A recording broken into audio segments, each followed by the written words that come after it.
From the man who brought you Voyage to the Bottom of the Sea, Lost in Space, The Time Tunnel, and Land of the Giants. Now comes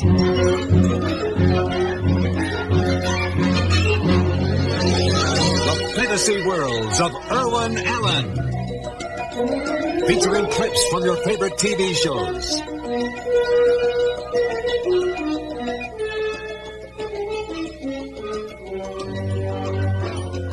Spectacular feature films.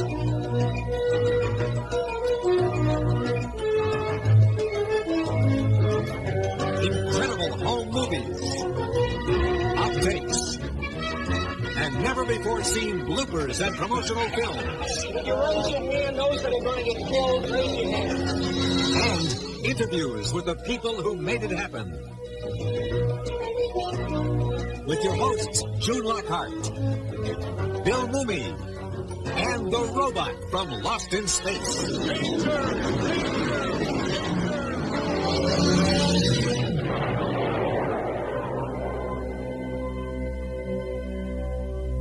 From the farthest reaches of outer space to the depths of the sea, from the top of a burning skyscraper to an ocean liner turned upside down, Irwin Allen's imagination took us on many wild adventures and made science fiction fans out of generations of audiences. Some knew him as the creator of hit shows like Voyage to the Bottom of the Sea, Lost in Space, The Time Tunnel, and Land of the Giants.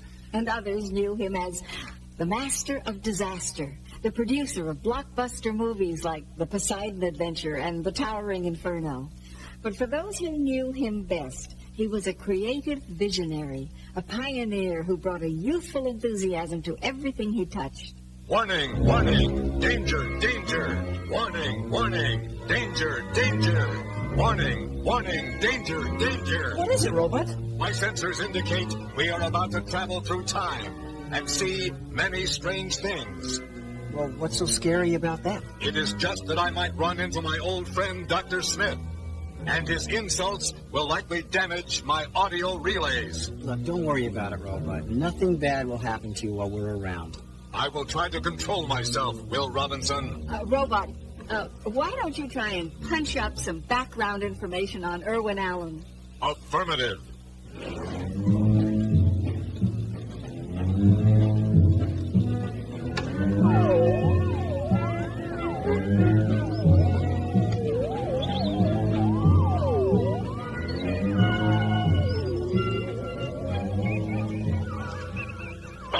Irwin Allen was born in New York City on June 12, 1960. The youngest of four boys, his passion for adventure stories and fantasy took root early. He could often be found with his nose in a book or enjoying the thrill rides at nearby Coney Island. After writing a column for his high school newspaper, Irwin studied advertising and journalism at City College in New York and Columbia University. During a brief vacation in Hollywood, he stayed on to take a position as a magazine editor. And within a year, he had his own radio show. He did a sort of a Walter Winchell or Jimmy Fiddler type Hollywood gossip. He actually stood up over, leaning on a desk with his script papers and notes in front of him, and they had his own little beep, beep, beep, beep, beep, beep, dot and dash machine. Flash, Beverly Hills. This is Irwin Allen with the exclusive report, and he would give exclusive reports. And then at the end of it, I would say, thank you, Irwin, and we'll see you again next Tuesday. Irwin's popularity on radio led to a syndicated newspaper column called Hollywood Merry-Go-Round, which eventually became the first celebrity talk show ever produced on television. After a brief job as a literary agent, Irwin accepted a post at RKO Studios, where he worked as a producer on his first feature film, Where Danger Lives, with Robert Mitchum. After producing two comedies with Groucho Marx, a man who had been Irwin's boyhood idol, the two went on to become lifelong friends. Working with veteran effects wizard Ray Harryhausen, The Animal World was Irwin's first venture into the kind of science fantasy that would soon become his trademark.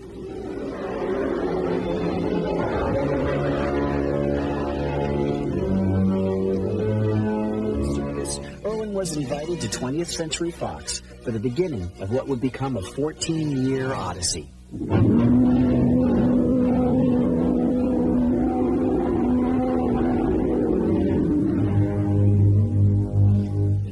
greatest moment of your lives. There it is, directly ahead. A body of land uplifted by volcanic eruption 100 million years ago. The land where monsters live. The Lost World took audiences back to prehistoric times. Of course, Irwin had covered this ground before, but last time, he had Ray Harryhausen's stop-motion effects dinosaurs. This time, Irwin only had a few lizards and some baby alligators, and the help of the studio makeup department. I was working with Irwin Allen in a film called The Lost World. It was one of those pictures that the studio wanted me to do, and I felt I had to do, and I didn't want to go on suspension, all that sort of thing.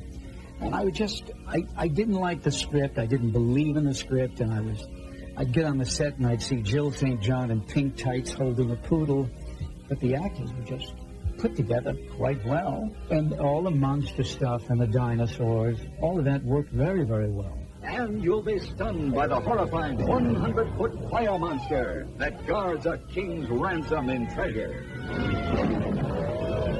It's hard to believe that anyone could mistake lizards and alligators for dinosaurs. Maybe Irwin really was onto something. The early 1960s were a time of great change and excitement. President John F. Kennedy was opening up what he called the new frontier. America's first astronauts were helping to prove that there were no limits to the power of science, technology, and imagination. And for Irwin Allen, it marked the beginning of an explosive period of activity.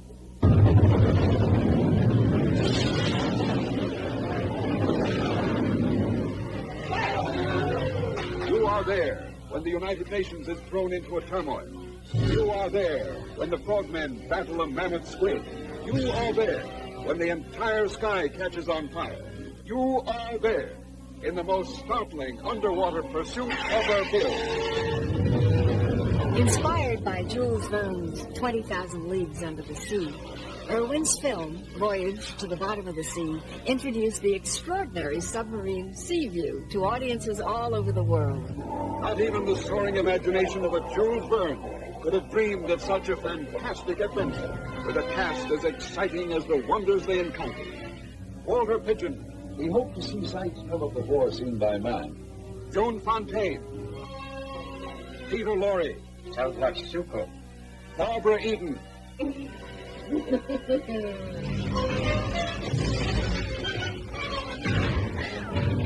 I like getting wet. I guess, and getting bounced around. Maybe there's a reason why I do these things.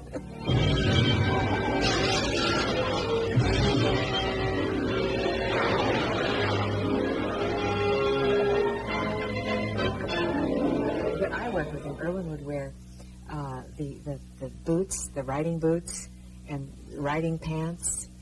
And he would have this gun, and before every shot, instead of saying action, he'd shoot his gun up in the air.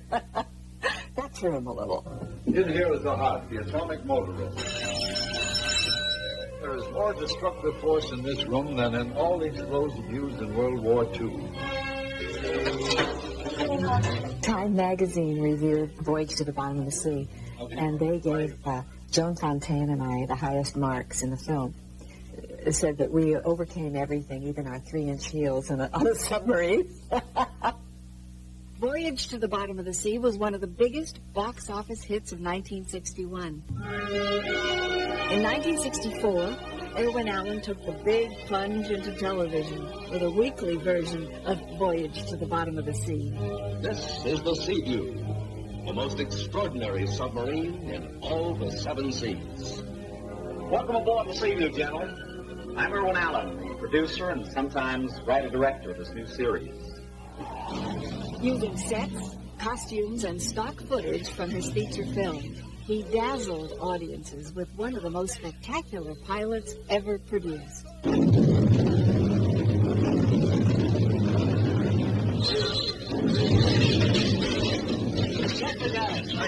For TV's Admiral Nelson, Irwin cast veteran actor Richard Basehart. It was too close for comfort. Co-starring as Captain Lee Crane was one of the survivors of the Lost World, David Hedison. Dive! All night! Dive! Hold Irwin called, and he wanted me to do a film called Voyage to the Bottom of the Sea. And after my experience on The Lost World, I couldn't face it, because it was basically the same thing. So I turned it down.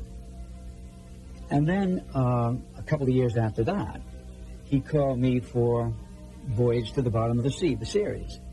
I turned that down. And the guy wouldn't let go. So finally, after I heard that Richard Basehart was playing the Admiral, I was terribly impressed that he got Richard. And I thought, well, God, if Richard Basehart can do this, I certainly can. No, sir, the orders are quite clear. To complete the mission, I'm to regard Seaview and her entire crew as expendable. If you're the choice, though, Captain, I assume you'll bring us all back alive. Now, here's a real treat. These are Irwin Allen's actual home movies. In them, we can get a rare, behind-the-scenes look at Irwin directing that very important first episode. I think Irwin, what he was trying to accomplish was to make a very exciting, fast-paced 1 hour, with no baloney in between. It was great to me. I liked him, but we were always arguing. I would say, Irwin, here, Captain Crane, Admiral Nelson, there should be some sort of humor in the characters. Not so grim, but he would make none of it. He just knew that he always wanted the action to be very grim and very solid and very tense. And that's what he got. All hands. This is the captain. The attack's been canceled. And I forgot my line. The first thing we're going to do is lose those destroyers.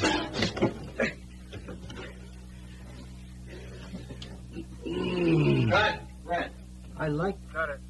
I am so glad that I finally was able to do Voyage, especially because of Richard, who was so intelligent and what a wonderful actor, and such a nice guy to have as a friend. Stand by.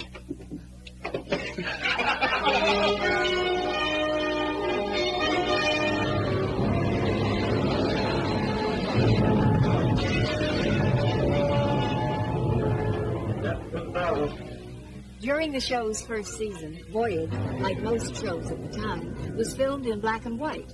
The storylines were usually very serious and often involved renegade scientists or power-hungry foreign dictators. This man will tell you nothing. Take him out and have him shot.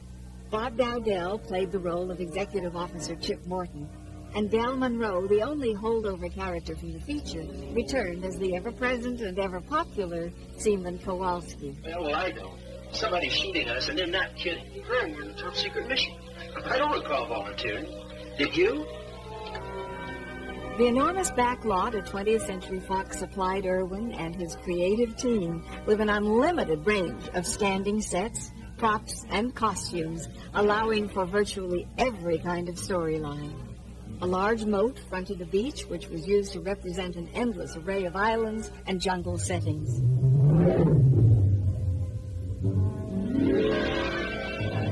The series' diving scenes and incredible special effects were produced in a tent on the back lot. The Seaview itself was actually several different sized miniatures, each carefully photographed to give the illusion of size and mass. Underwater creatures were often made of latex and translucent plastics. Even a gigantic whale could be provided, courtesy of L.B. Abbott and his brilliant special effects team.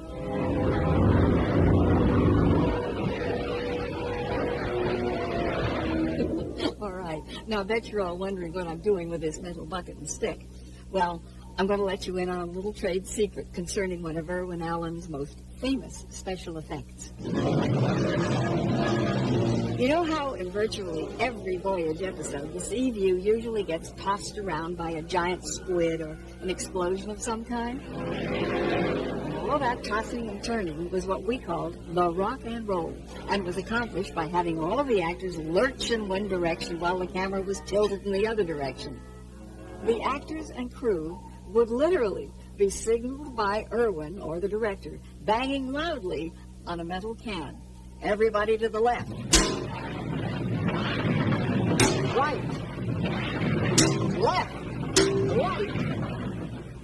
cheap, but it was effective.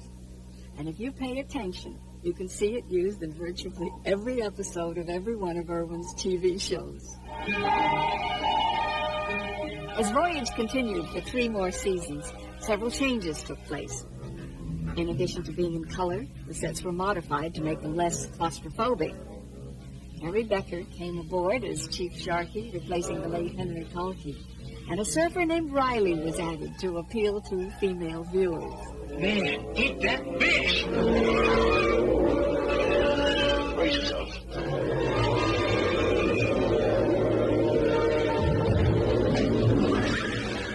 We needed a set that was the interior of a whale. There was no way the studio was going to spring for the money to build it. We went scouted around and he found out there was a set from Fantastic Voyage, and he somehow got the key to the soundstage where that set was stored, and he shot the episode inside a set that represented a human body, and it cost next to nothing. The special effects wizards came up with a brilliant new piece of hardware, the Flying Sub. Capable of sailing underwater or flying through the air, the Flying Sub took Richard Basehart and David Hedison to places the Seaview couldn't go. And sometimes with storylines that were so bizarre that even the actors didn't always want to go.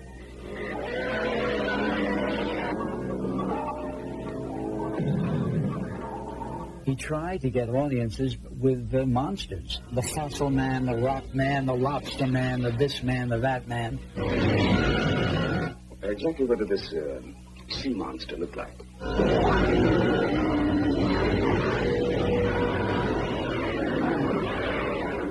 I have a favorite episode. It's called The Phantom. Alfred Ryder played a German submarine captain, and he comes back from the dead. And he takes over my body. Put away the gun. It is useless against me.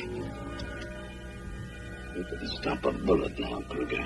Just recently, I've watched a lot of shows, and I was terribly impressed. I thought it was very well done, which makes me think that Irwin was right.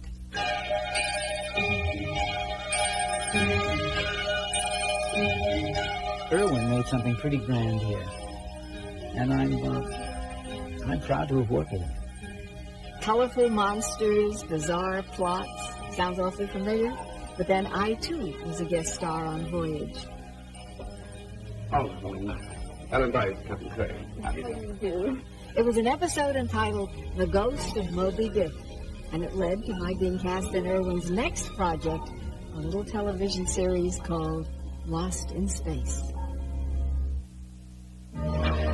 This is the beginning.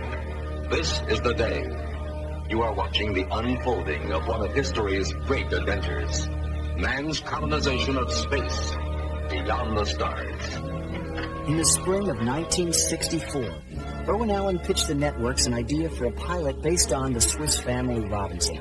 Like the original, it would tell the adventures of a pioneer family facing the elements alone. Goodbye, General. But with the added twist of spooky aliens, hostile planets, and weird monsters. Called The Space Family Robinson, the story concerned a family of colonists whose spaceship, the Gemini 12, is thrown off course by a meteor storm. Guy Williams, who had hung up his Zorro cape 2 years earlier, was cast as Professor John Robinson. Gene Lockhart, who had finished a long run on TV's Lassie, played his wife, Dr. Maureen Robinson. Their daughter, Judy, was played by Marta Kristen, an actress who had been featured in movies and television. Angela Cartwright, who had practically grown up before American audiences in Make Room for Daddy and The Sound of Music, was Penny. And Mark Goddard, who had co-starred in The Detectives, played the pilot, Major Donald West. But I just thought it was going to be like a kid's cartoon show, you know, on Saturday mornings. And at first I told my agent I didn't want to do it. And he said, do it. Just do the pilot. Take the money and run. Nobody will ever see this show. You'll never go on the air. Wrong, Mark. Of course, I was pretty busy myself, doing everything from feature films like Dear Bridget with Jimmy Stewart to episodes of The Twilight Zone. That is a good thing you did, Bill.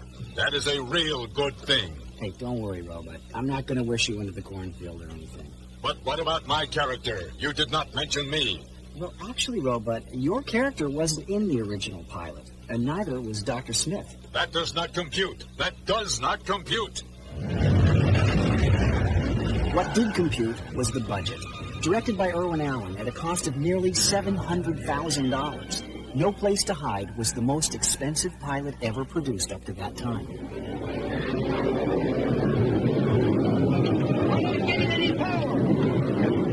The chariot was a great scene. Bill and I were trying to get as wet as we possibly could. I mean, we were just kids, we were teenagers. We wanted to get totally soaked, so when they would pour that water through the roof of the chariot, we tried to get as drenched as we could. We loved that. That was a lot of fun. The whirlpool up ahead. As I said, we were kids. It was a fun adventure to do that part.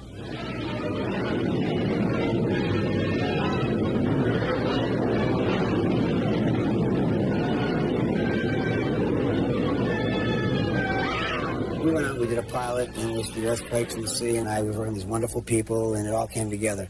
And my concerns were taken care of. This was a science fiction adventure. It was exciting. It wasn't the cartoon thing that I thought that it might be. Look at this. Well, honey? Well, Irwin, he's like a little boy in a way, because he loved the explosions. He loved all of the special effects. He liked action.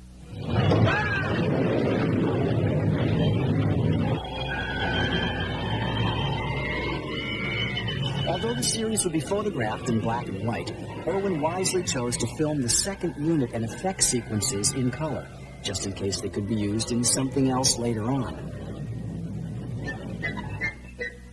Now retitled Lost in Space, the show was quickly bought by CBS, but only after the network brass insisted on just 2 little additions. Enter the Robot and Dr. Zachary Smith, played by veteran stage and screen actor Jonathan Harris. At exactly launch plus 8 hours, inertial guidance system destroyed.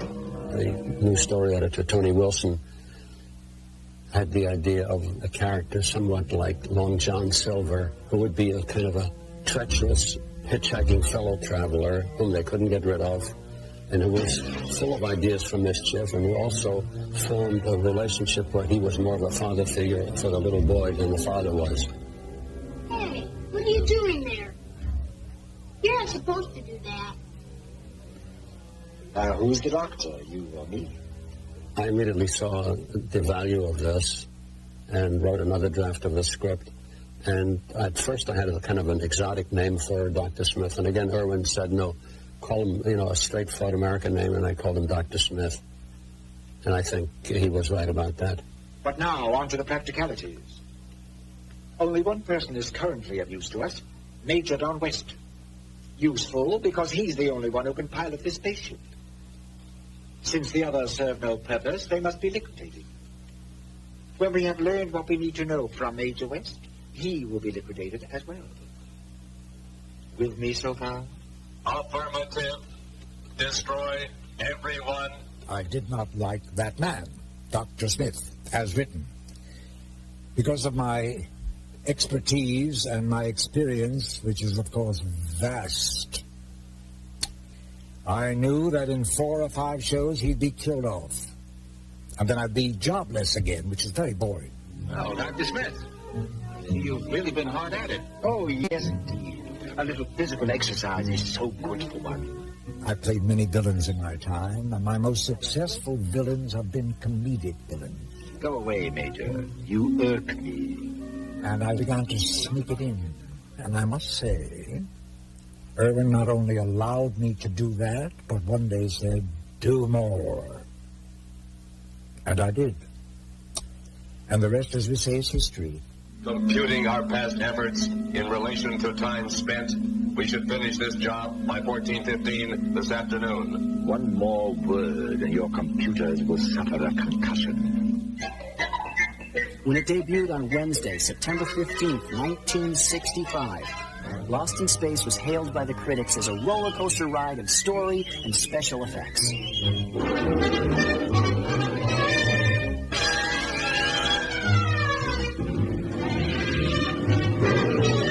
were a lot of special effects in it. A lot of sets with all kinds of contraptions that had to work at certain times.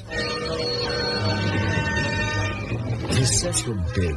He'd take up the whole stage with all this stuff. Just what he wanted. He wanted big scope. The show was a success.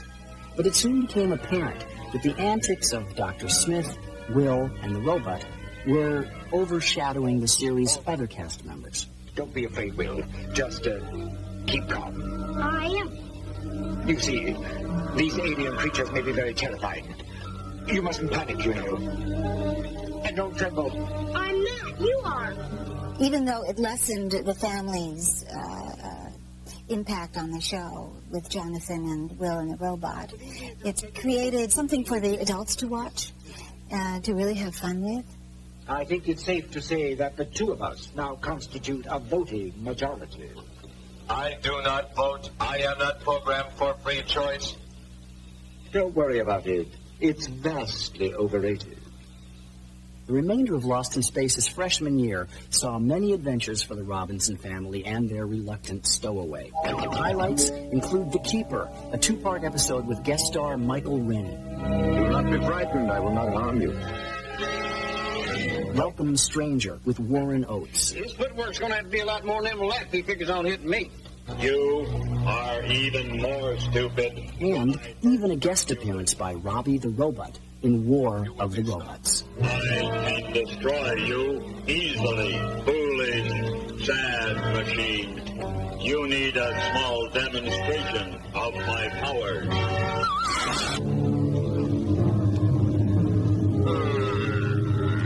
Let me at him. Let me at him. I can beat him with one claw tied behind my power pack. Yeah, good, Robot. Calm down, okay? Take it easy, you know. It's just a television show, okay? And besides, you did beat him, remember? Oh, affirmative. I did. Yeah. Speaking of robots, everyone has always been asking about who or what was inside the robot.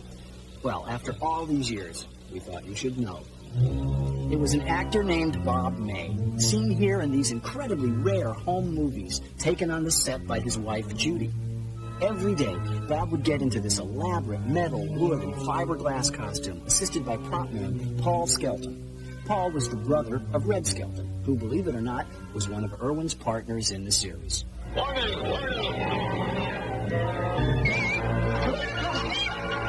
Destroy. Do something, you fool! Don't just stand there! Of all the Lost in Space cast members, Bobby was the unsung hero of the group. He would invent what would appear to be impossible stunts, like turning his upper body around 180 degrees, all of which were designed to make audiences believe that the robot was in fact real. Warning, 40,000 volts. Now insert it. My temper? I am not jealous. It is a human emotion. I am not jealous. It is a human emotion. What time is it? 1833 hours at the signal. William Shakespeare, 1564, 1616. There's a special providence in the fall of a sparrow. My, you are a many splendid thing. Providing the voice for the robot was our show's own announcer, Dick Tufeld. Irwin said, "My dear boy, this is a highly advanced civilization. What I want is a cultured, low-key kind of approach." So now I'm doing the lines. I'm saying, "Warning, warning, it will not compute," and "Danger, Will Robinson," and "Aliens approaching." And he said, "No, that's not it. Try it again." And now, in my best mechanical, robotian kind of sound, I say, "Warning, warning, it will not compute. Danger, Will Robinson." And Irwin looks up, and his eyes get wide, and he says, "My God, that's the approach I wanted. What the hell took you so long?" Data inaccurate. Does not compute. Does not compute. Does not compute.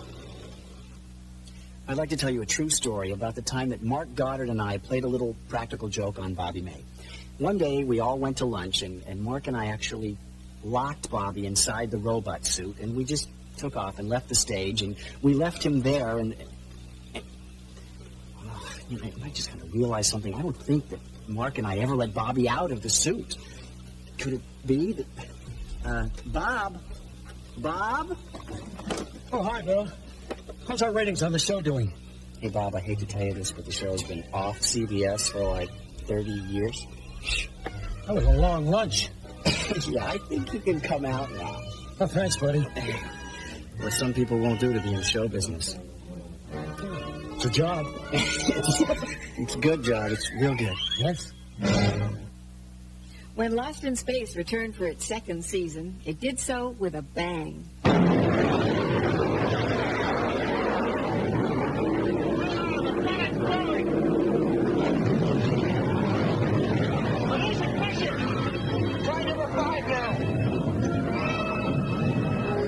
It's working!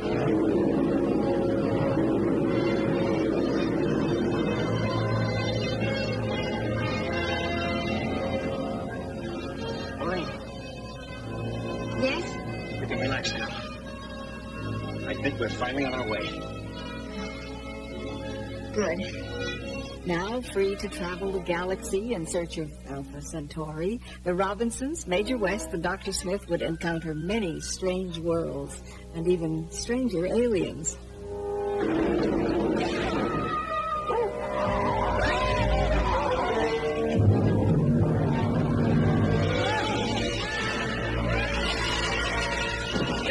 Danger!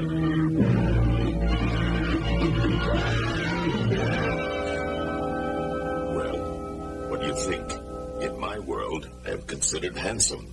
When the aliens were good and convincing, and there was some kind of theme to the story, then it wasn't so bad. I shall destroy you! Paul Z, as we affectionately called him, was also Irwin's assistant, and he was kept busy supplying all sorts of weird, wonderful designs. Sometimes the designs were so wonderful and economical that Irwin liked to use them again and again and again in episodes of both Lost in Space and Voyage to the Bottom of the Sea.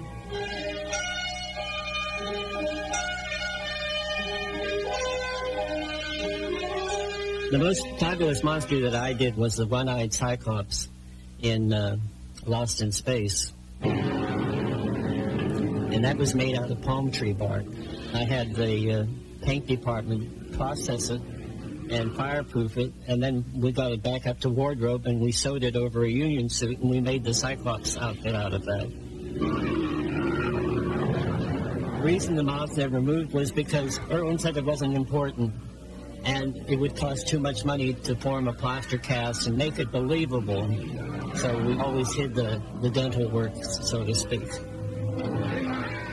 In that era in which we filmed Lost in Space, technology was very different than it is today. It sort of has a feel of like a homemade movie with the fake rocks and the spaceship and the way we were dressed and the design of the show, the style of the show. I think the legacy that Irwin leaves with the series is that people can go and watch it and have a good time and know that everything isn't so serious. Relax, Dr. Smith. Our arrival on the planet Delta is being hailed by a spectacular display of electronic pyrotechnics from mid-July. 1967 was the age of Aquarius, and as Lost in Space entered its third and final season, the Robinsons got a pretty significant makeover, courtesy of Paul Z and our brilliant art department. All right, everybody? Even the show's opening credits were spruced up by an exciting new theme song, written by our series composer, the incomparable John Williams. John went on to do such famous motion picture scores as Jaws, Star Wars, and Raiders of the Lost Ark. His work on Lost in Space remains some of the best ever done for a television series.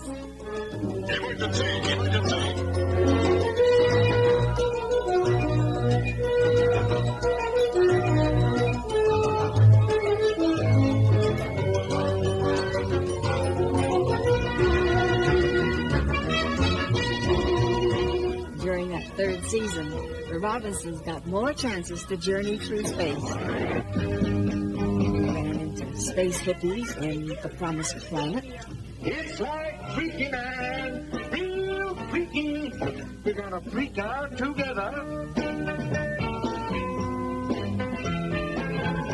Landed back on Earth, only to find out that it was Earth in 1947 in A Visit to a Hostile Planet.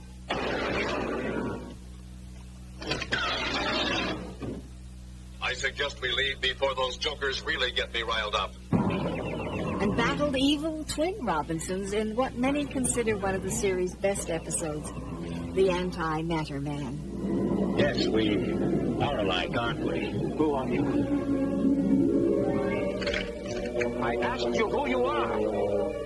I'm Professor John Robinson. Everyone knows that. Since its debut in syndication, Lost in Space has continued to delight fans all across the country and all over the world. Y ahora adelante. Gracias, Profesor Robinson. Je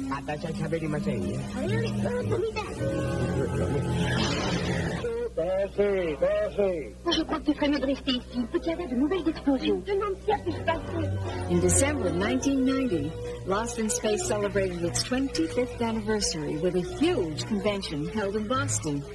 It was attended by over 32,000 fans. But even more impressive are the legions of fans who credit the show with inspiring them to become scientists, astrophysicists, and even astronauts. Not to mention those who have gone into the arts as writers, actors, or film technicians. It's a legacy all of us who were connected with the show are really quite proud of. And you know, I think Guy Williams would have felt the same way. Absolutely.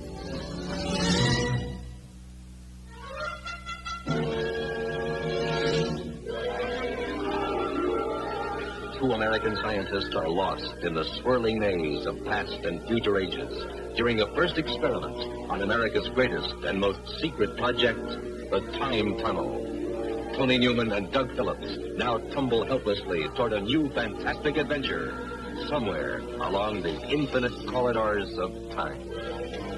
The fall of 1966 was a good time for sci-fi and fantasy addicts. Voyage was still going strong, as was Lost in Space, now, believe it or not, holding its own opposite Batman. Even Star Trek made its debut that year on NBC. But on Friday nights, right after the Green Hornet on ABC, we could catch the adventures of Dr. Tony Newman, played by James Darren, and Doug Phillips, played by Robert Colbert.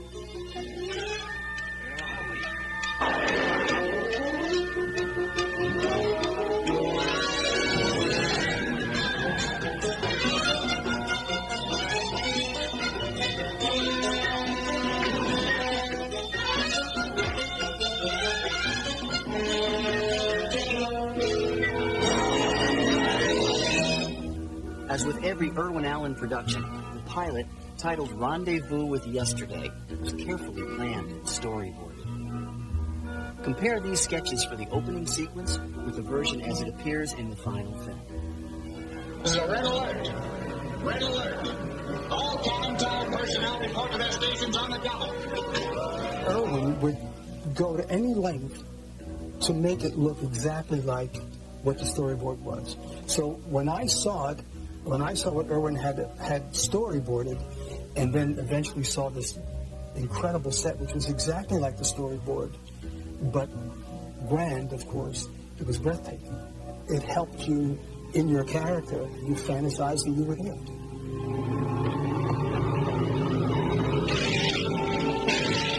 To devise the look of the series' most important set, the tunnel itself, Irwin employed virtually every graphic artist and designer he knew, eventually settling on this design. So that's the monster that's cost us all this money,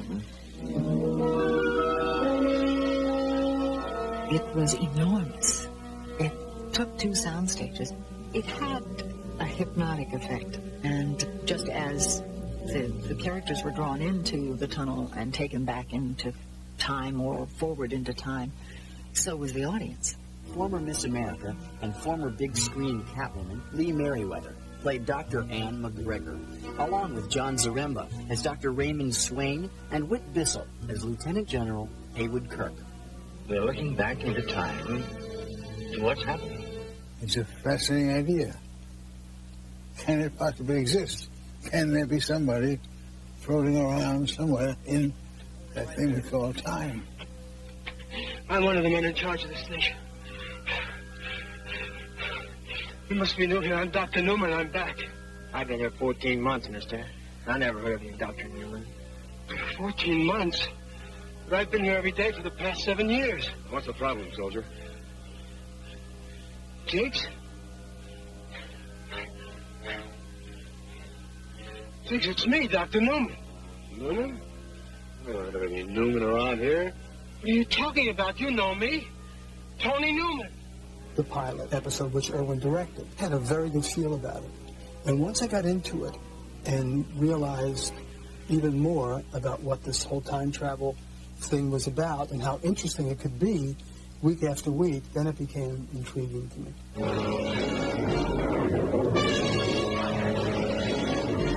I mean, you're in Krakatoa one day, you're on the moon the next. We had the finest stages, the finest sets, the finest location shots. And from our close-up vantage point, it was all so classy and so well done. Minus 45. Launch minus 40 and counting. It's a rocket. Well, this is one of those early Canaveral jobs. We could be blown up right here on the pad.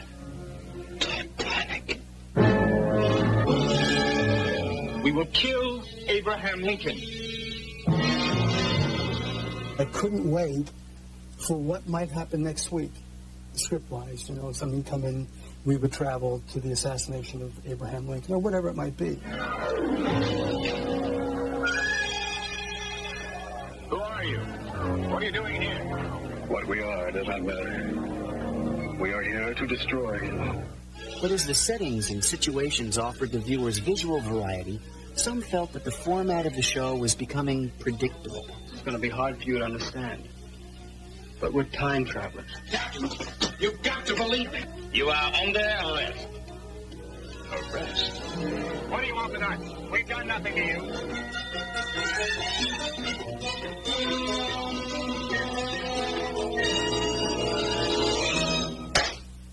How dare you insult my intelligence with the wild tale of traveling in time?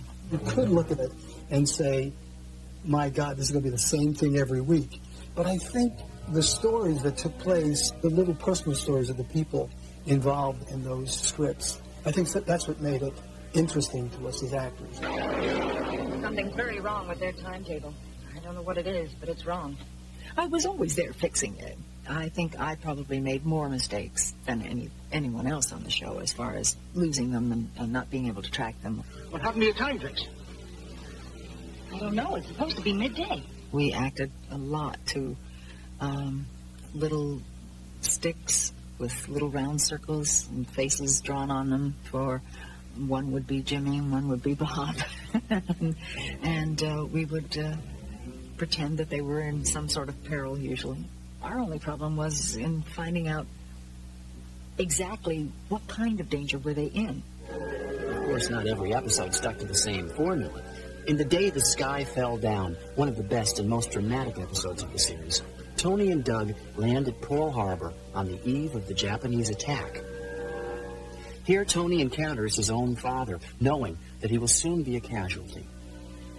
Have we met before? Yes. Many years ago. This situation within that horrible thing at Pearl Harbor was what was interesting to me as an actor, to go there and to see myself as a child. Can Billy and me stay up later tonight? Can we, Daddy? It seems to me. And then to see my dad, who I had not seen since that time because, of course, he was killed in Pearl Harbor. Tony Newman. I know you. I know you as well as I know my own son. I am your son.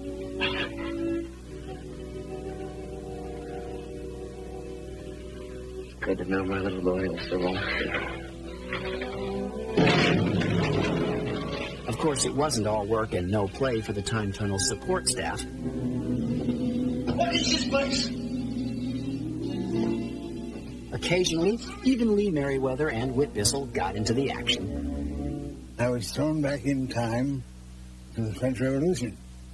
And I played the part of a French officer who was an ancestor of mine. Louis XVII? No, I will not permit it!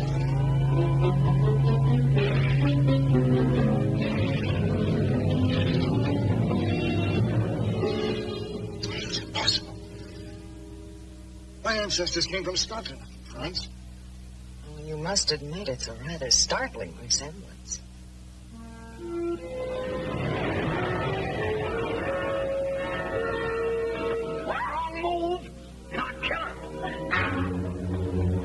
I was kidnapped by Victor Jory, playing a pirate, and I was just in the heat of the moment, jammed up against the side of it. So.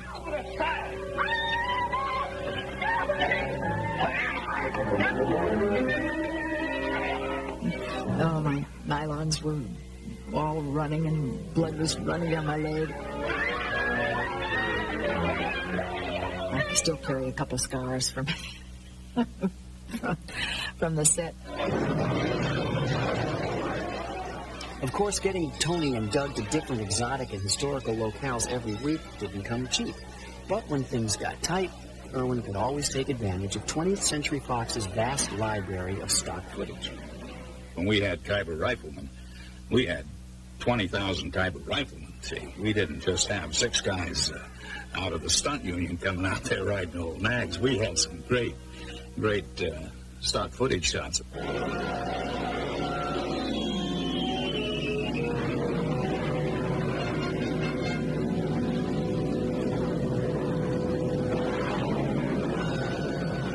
I thought it was intercut beautifully. It made the production look like it was 5 times as costly as what it actually was.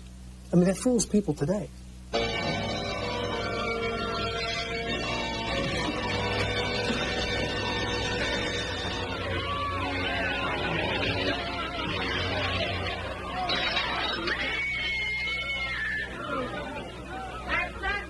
He was a pioneer.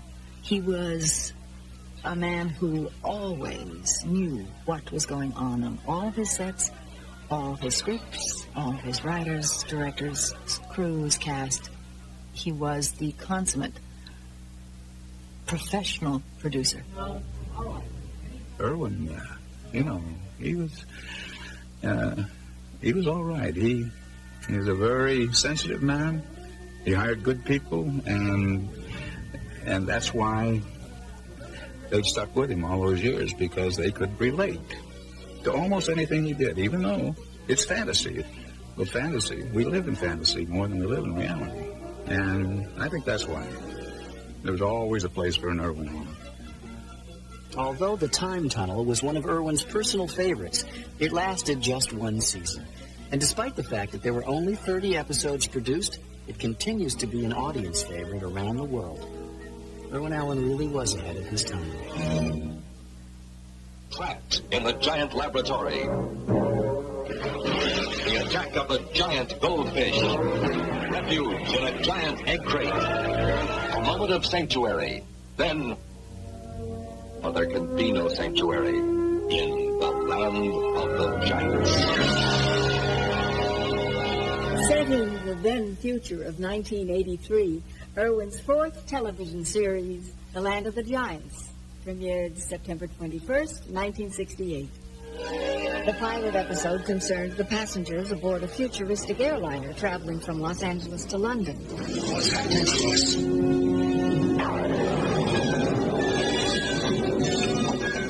What's the thing up there, man?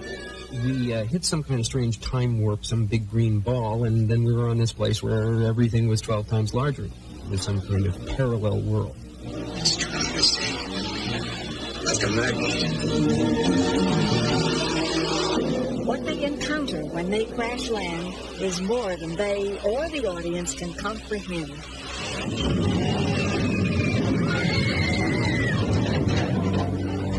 Say we are, please.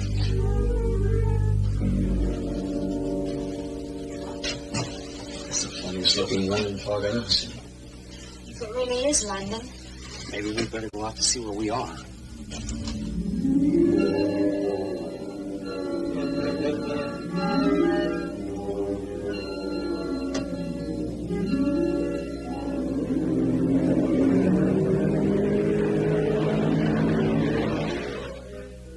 Irwin had been developing his idea for Land of the Giants for nearly 2 years, and of course, directed the critical first episode himself. He knew exactly what he wanted. There was no vacillating. I mean, this is the shot for everybody, for the actors, for the camera, for lighting, for everybody, sound. He knew everything. Irwin told his set designers to think big. He wanted them to build a world large enough for giants to live in.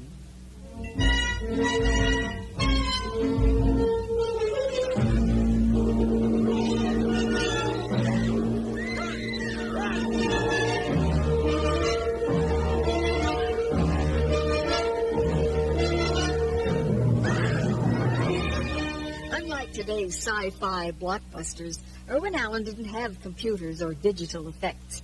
When you saw big props on the screen, there were big props in the studio. His sets were among the most expensive and elaborate ever made for a television series.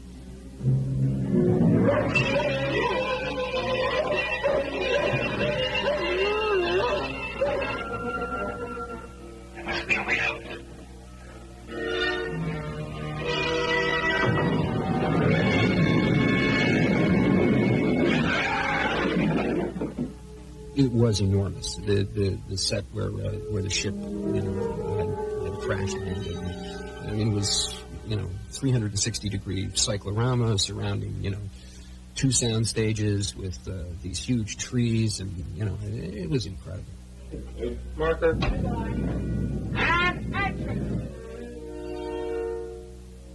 He was absolutely in love with this stuff, and you could see it. I mean, he would just get starry-eyed when he'd come down to the set. It was his playground. It was his big toy.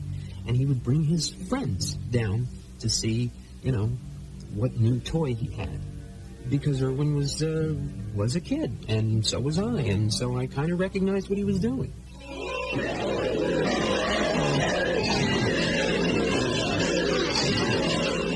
When we shot the first episode, before we ever saw how it was going to be put together, we felt so foolish, standing there going, looking up at the Klieg light and pretending. But when it was all put together and we saw how Irwin was a magician and he made it work. It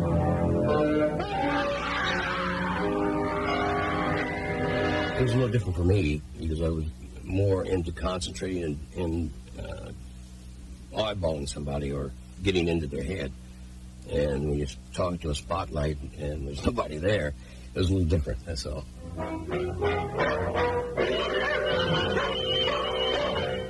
The most humorous moments would happen when you thought you were maybe talking to a giant, and that was what your whole emotional fabric would be all about. You're making a mistake.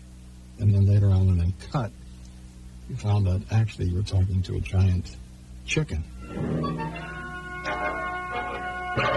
There was one hand that was every giant's hand. He's going to have this radio. And after a while, we swore it had a life of its own, because it could be very mischievous. Constantly coming in and scooping us up and then flipping over, and we'd fall out the other side. It never quite worked, but Irwin loved that hand. That hand was very important to him.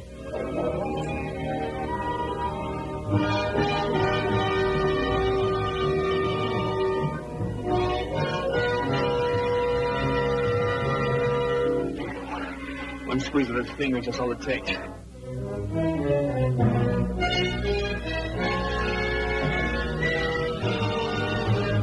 The scotch tape over the old bod, that was kind of ridiculous, That gave us the giggles when Gary and I were on the slab, under the microscope.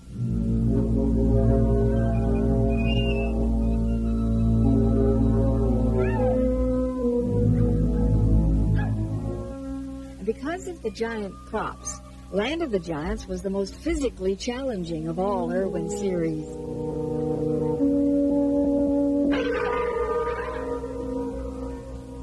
The actors had to be in top physical condition and often performed their own stunts.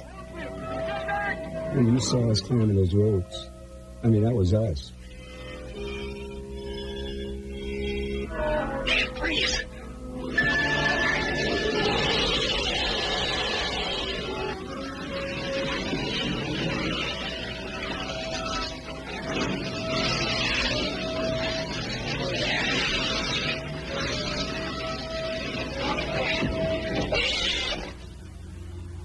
Eventually, they got some people in there for us to do stunts for us, later on.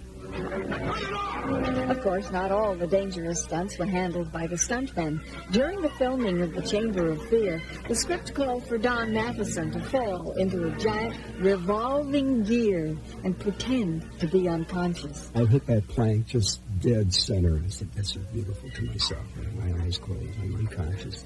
And then all of a sudden, something whacked me in the back of the head. Nobody caught it. It looked great on film. It looked very real. And Deanna was in the shot, and she was hysterical.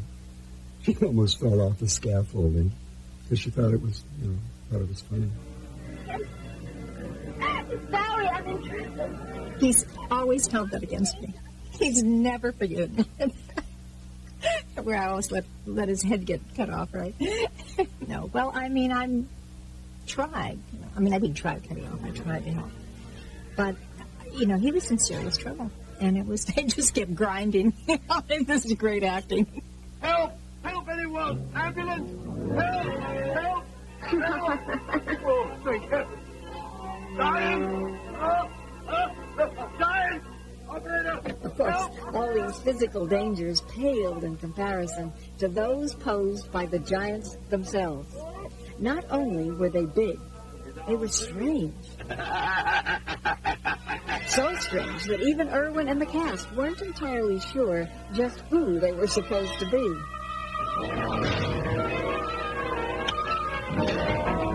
In the first few episodes, it was really a different world. There was a different written language. Giants initially moved slowly. Their voices were muffled and bellowed, and you couldn't understand them. It appeared to be a very different world, a different planet.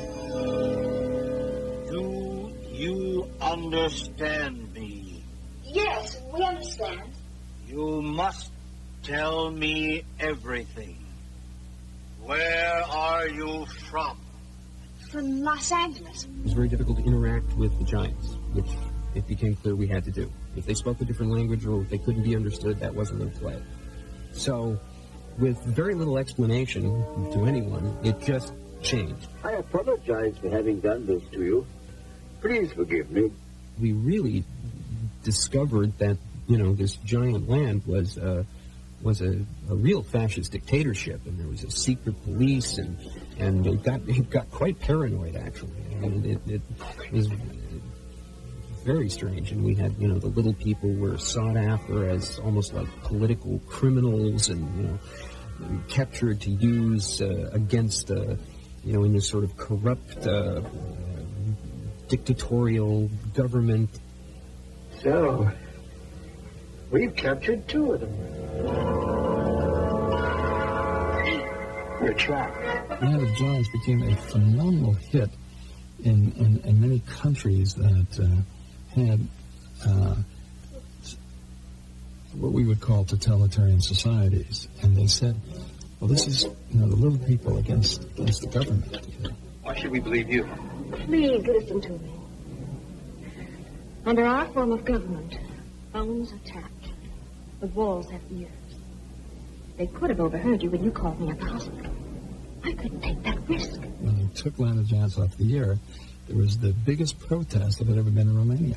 Something like 200,000 or 300,000 people had made a kind of protest the fact that they were taking it off. Although Land of the Giants was canceled after just 2 seasons, the show continues to be popular all over the world. The Giant! Especially in England, where devoted fans publish dozens of books, magazines, and newsletters concerning the show and its cast members. Just like Tony and Doug in the time tunnel, and all of us lost in space aboard the Jupiter 2. The little people of Land of the Giants are still trapped out there, waiting for something or someone to bring them home safely. On November 2nd, 1991, Irwin Allen died of a heart attack in Los Angeles, California. Over 350 people attended his memorial service. I would say the two words that you associate most with Irwin: give me more and make it bigger. More, more, more. He was a superb executive producer. He really was. Hands-on, not only hands-on, feet on and mouth on. Lost in Space and everything else. That takes a little doing. He had a fascination for, futuristic type things, and I think that he liked things larger than life.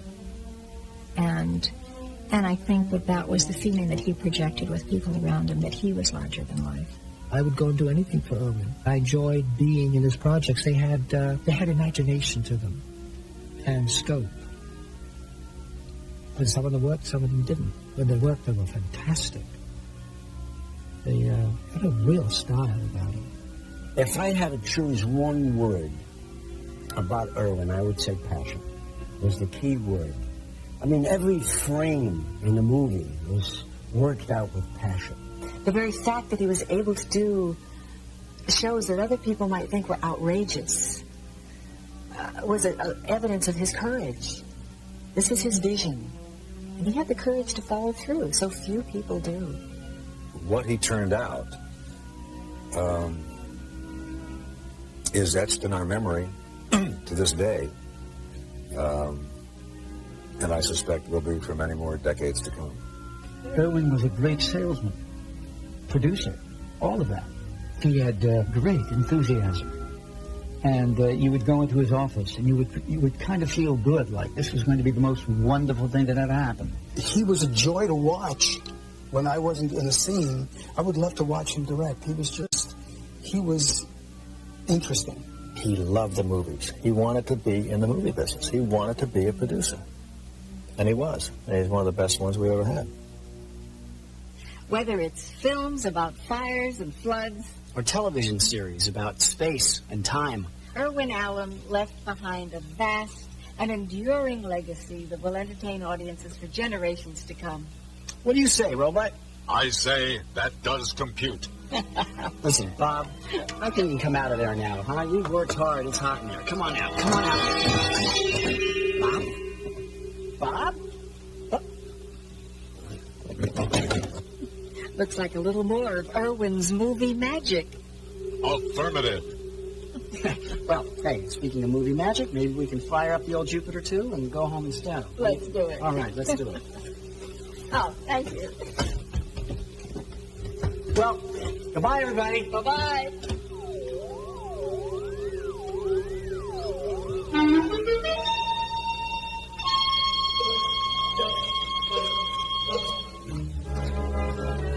Many may one assume that the instructions are firmly implanted in your so-called brain. At exactly launch, plus 8 hours. Initial guidance system, destroy. Exactly so. And this time, get it right, you bald-headed bobby.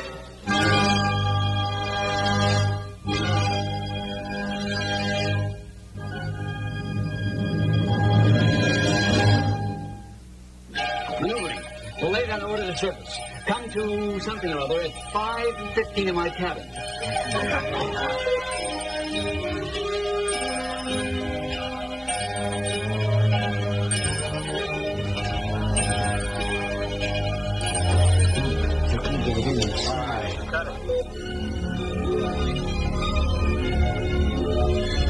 He started it. Get out. Get to.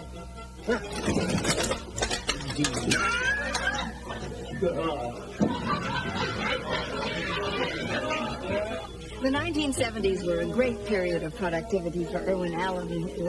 Sorry, I fell over the sand dune.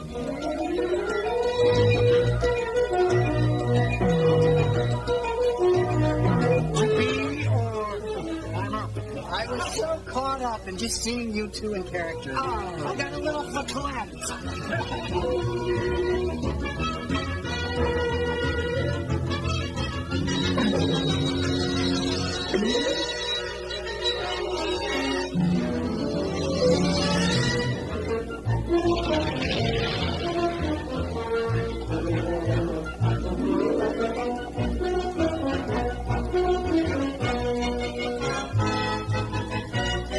the Fantasy Worlds of Irwin Allen. This is Dick Tubell speaking.